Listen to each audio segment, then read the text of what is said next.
life's wonderland. And here we are again with a brand new season of The Wonderland. Welcome everybody, and I do hope you've all stayed well during the hiatus.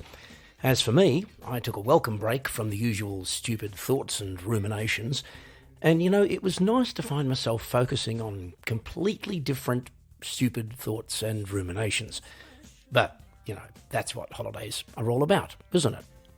So anyway, look, here we are at episode 63. A year and a half since episode 1.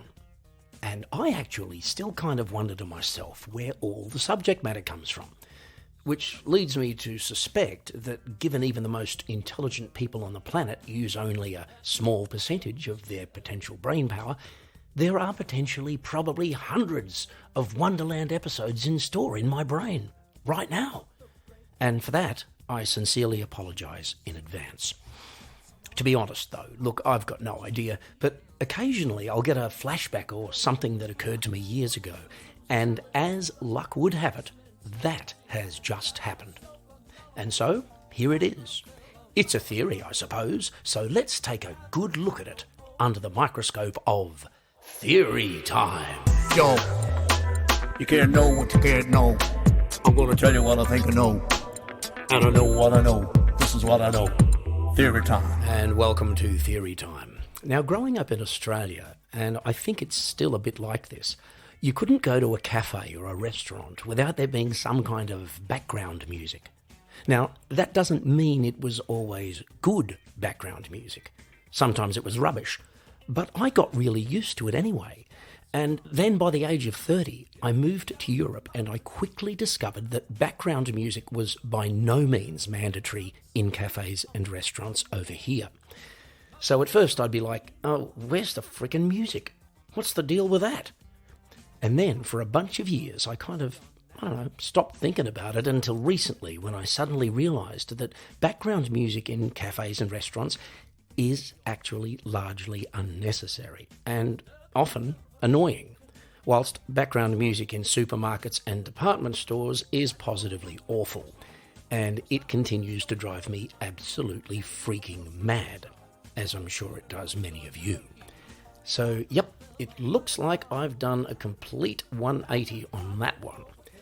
Now, as a full-time performing musician myself, and someone who's generally nuts about music, I am of course strongly in favour of live music in all its forms. Even the stuff that I personally don't like, because, look, I know we've all got different tastes and blah, blah, blah, blah, blah, blah, blah.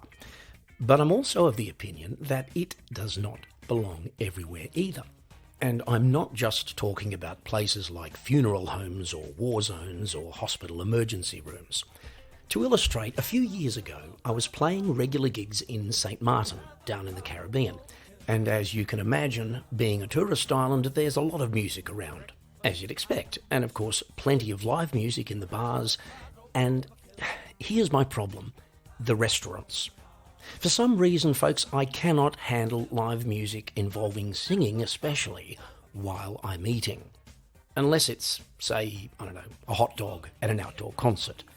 But sitting in a restaurant and eating while a singer is performing nearby? Nope, can't do it. And apparently I'm not the only one who's not keen on it for a variety of reasons. But for me, I think it's got more to do with feeling sorry for the musician having to perform in that environment than anything else. On top of that, I have real trouble dealing with more than one sensory pleasure at a time. If it's really good food, I like to enjoy that without being distracted by the music. And if it's really good music, I'd like to enjoy that without being distracted by the food. Look, on one hand, I know that a gig is a gig, that musicians need to survive, and we can't always choose where a gig is going to be. We have to go where the money is, needless to say. But I think the days of restaurants as live music venues may be numbered, and that it's only a matter of time before we start seeing billboards outside restaurants advertising, "Tonight, no live music." This is what I know. Theory Time. And that's it for today's somewhat prophetic and possibly even pathetic edition of Theory Time. And it now feels sort of appropriate that our next segment is Song of the Day. Spooky almost. Anyway, we are going to dig deep into my back catalogue, so to speak, and take a bit of a listen to a song from my second album. Now, this is the first song I recorded on which I played an instrument other than piano. I mean, as well as piano. But in this case, I decided to try my hand at harmonica. Not exactly a virtuoso performance, but I don't know, I think it's okay for a first time. You be the judge. So here it is, and it's called The New Boy. Well, I gotta listen to you sometime. Well, I gotta listen to you now.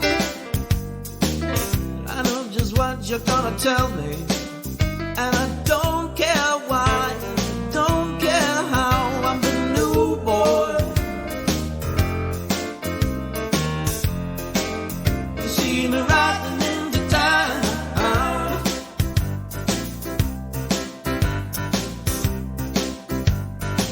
I'll be a brand new son of a hired gun.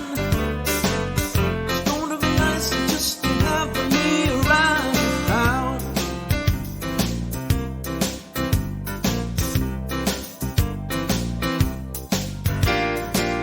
You tried so hard to control it.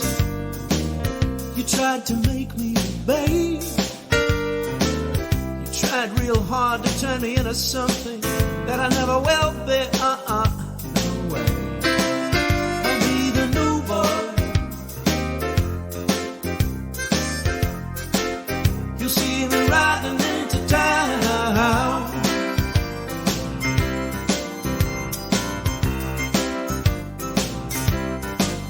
I'll be a brand new son of a hired gun. And I'll be gone before the sun goes down.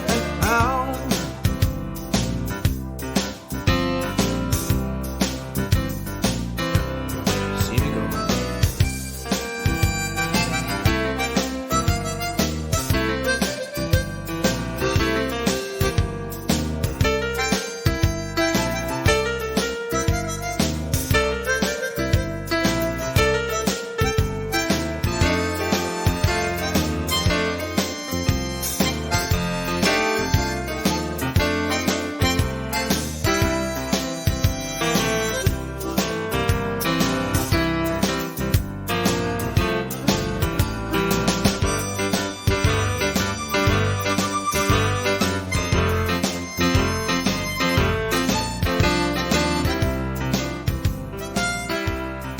And that's The New Boy from my 1999 album, Jeff Healey's Love in a Suit. And of course, you can hear the whole song and the whole album and all the rest of my stuff on any of the streaming services or at www.jeffhealey.com. Now, as it's the first episode in a new season, and as part of our never-ending quest for variety, it seems somehow fitting that we check into our top-rating semi-regular Wonderland segment, Good Times with Big Jeff and Little Kev. Kev, there's a couple of things I want to raise with you at this point. Oh, wow, not even hello? Hi, Jeff. No, hi. No, who? No. Okay, hi, Kevin. No, I've had my coffee and I'm thinking of switching to decaf, but no. that'll never happen. Kevin, here's a question for you off the cuff. What? Right. And Okay, it's I'm this. very nervous. I'm nervous. Yeah, well, you should be, because why would anyone drink decaf coffee? Is that a bit like drinking non-alcohol beer? I mean, no, I know there's I've practical actually- reasons for it, but why, Kevin? Why? Well, I think you still get the taste of the coffee, just like you still get the taste of beer. You know, so you get the taste it all, Jeff. You still, Yeah, well, you can taste it all, Kevin. You can taste it all. taste it all. But of course, there are other reasons that we have coffee and beer, right? There's other reasons. But we don't like to admit. Generally, both are for buzz, aren't they? Yeah, they are. That's my point. But, you know, people who say, Oh, I like the beer. I like the taste of the beer, but I don't like the alcohol. no, okay, I understand. This is, folks, I just don't to like remind those you, people. we're not serious when we say this stuff. We know there's very, very good reasons that people don't drink alcohol and alcoholic beer, or even coffee without the caffeine removed. But, Exactly. I'm just like, fortunately, not in that situation, luckily for me, thank you. And Did you say coffee without the caffeine? Yeah, with I the did. caffeine not removed? No. That's what you just said. No, well, if I said that, then I need more coffee or It's an not. error. Something. It's an error. Okay, so we've managed to establish nothing there, which is great. Now, Kev, Amazing. you recently told me that you can wake up whenever you want to, right? You told me that. Jeff, you know what? That's very, very true. It's a very strange thing. In fact, I even tested it again recently. Oh, you did? So I did. I tested it recently. Okay. So I thought, listen, I want to wake up at 7 o'clock. Right. I'm not going to... Normally, I set an alarm at that point. So then it goes in both ways. It's in my brain. I want to wake up at 7. I put it on my phone. There's some sort of connection somehow. Okay. So, okay. And so I did that, and without actually setting the alarm, and I woke up at like 5 to 7. Okay, 5 to 7. Okay, now, well, that's good. But let me ask you this. Can you not wake up when you want to? Sorry, let me rephrase that. Can you, Kevin, not wake up when you want to? Let me ask So I could say like, hey, listen, I don't want to wake up at 7 o'clock. Then I just don't. Kind of, yeah. Can you I'm not going to try that. Yeah. Tonight I'm going to say, tomorrow I don't want to wake up at 8. Yeah. So any other time than 8 when I wake up, then it will have functioned. Yes, because that will be ultimate brain power. I think if you can master that, Kevin, the world will be yours. The world and all its accoutrements will be my oyster, as they say. Oysters. Will be your oyster. Now, Kev, I've got a concern. I just want to share it with you briefly. My concern, Jeff. you know how we're sort of coming to the end of COVID now, right? At least we Sorry, hope so. I don't know what that is. What is that? Sorry, what is it? It's DVOC spelt backwards. Oh, I understand, yeah. Okay, good. Now, what I'm afraid of, mate, is that we're going to be going into supermarkets forgetting that we're not wearing masks and then making inappropriate, face movements at people. Do you find yourself doing that when you've got a mask on, you're in a supermarket and you're looking at somebody over there doing something stupid and you mouth quietly, oh, you're a complete idiot, right? But your eyes aren't doing anything, so you get away with it. No one can see your mouth, right? Well, I've learned over this this period of whatever it is, COVID. You can call it whatever you want. Can I call it whatever? Can I call it fish? You can call it fish during this fish period. Fish period. So exactly. I haven't had my fish vaccination. Can I have that? No, what? Well, Kevin said I could call it whatever I wanted, so I'm calling it fish. That's just wrong. That's just wrong. It is but wrong. Listen, Okay. during this weird period, right? Infestation period. Infestation. Sounds like it was something in your underpants, Well, it's terrible. I'm fine, I haven't got anything. Oh, God, I'm itchy.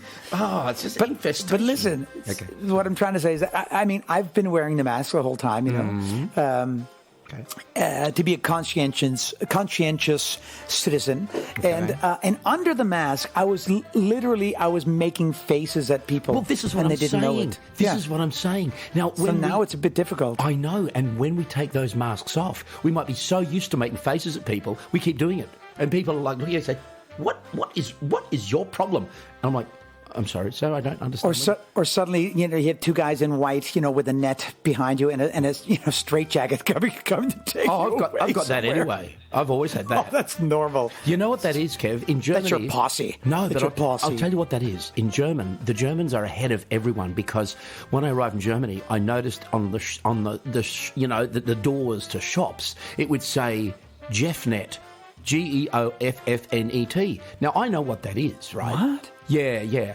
It means they've got a net. If I walk in, they put the net over me and take me away. So there's a lot of stores I will not go into during the day. Oh, goodness. Yeah, they think they put 2 dots above the O, thinking that disguises it. Well, look, I'm not stupid, all right? Good times with Big Jeff and Little Kev. And Little Kev and myself will be back with more good times in just 2 short weeks. Now, the human body is, as we all know, really a pretty amazing bit of machinery. But it has come with a few inherent design flaws, one of which I was reminded of this morning, and so I wanted to talk to you all about that. Obviously, I need the right forum on which to address the issue. And you know what? It's occurred to me. that I've got one right here. And yes, it's Jeff's Thought of the Day. I was thinking about something, I think it was the thought of the day. I think it was the thought of the day. And welcome to Thought of the Day. So anyway, as with any other type of common machinery, we've learned over the years how to fuel and maintain the human body to get the best operating performance out of it in general. There are, of course, some variations to this, depending on personal physiology, genetics, etc., but I reckon it's now universally agreed that drinking a certain amount of water every day is a very good idea. I completely agree with this theory because I've noticed that if I have about 3 litres of water every day, I definitely feel better mentally and physically, and I'm also not as hungry, which in my case is a very good thing. There is a bit of discussion, though, as to how much is enough and how much is too much. And also, there are days when even the most avid water drinker doesn't really feel like drinking it and would rather have a beer or a soda or a milkshake or something that actually tastes like something. One popular excuse often given by the can't-be-asked drinking much water lobby is, of course, that all liquids contain water. And this is, of course, true, but nothing contains quite as much water as water. And I think a large part of the point to drinking it is flushing the toxins and other unwanted heebie-jeebies out of our systems.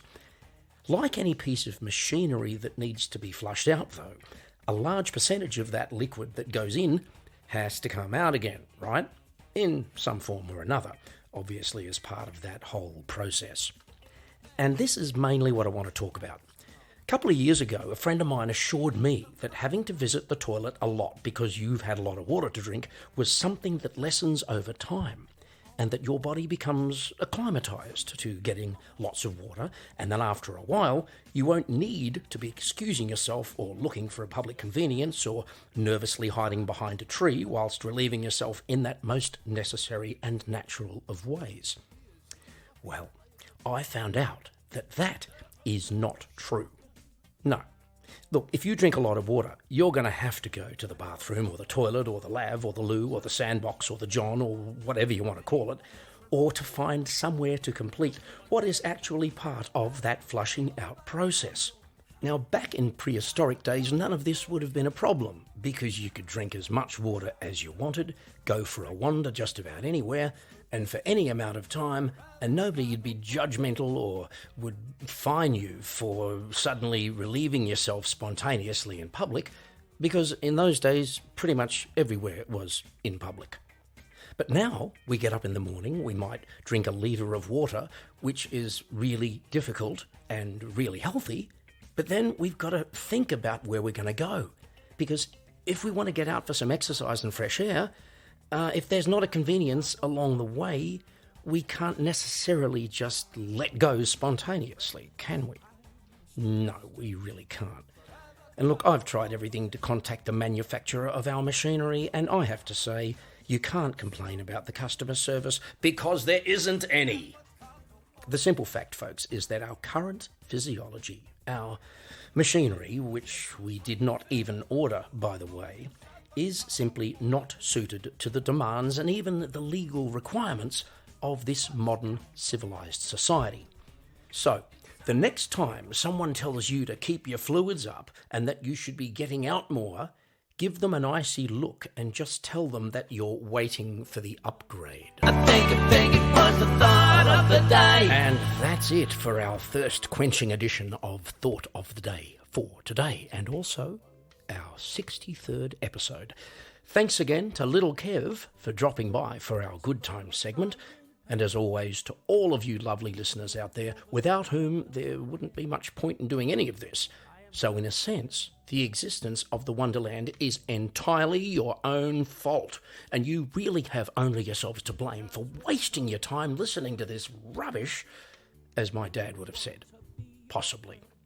Anyway, it's been great to have your company, folks, and we'll be back with even more rubbish next Friday. So take care of yourselves and each other, and I'll be talking at you again real soon, right here on The Wonderland. Gotta get back to Wonderland.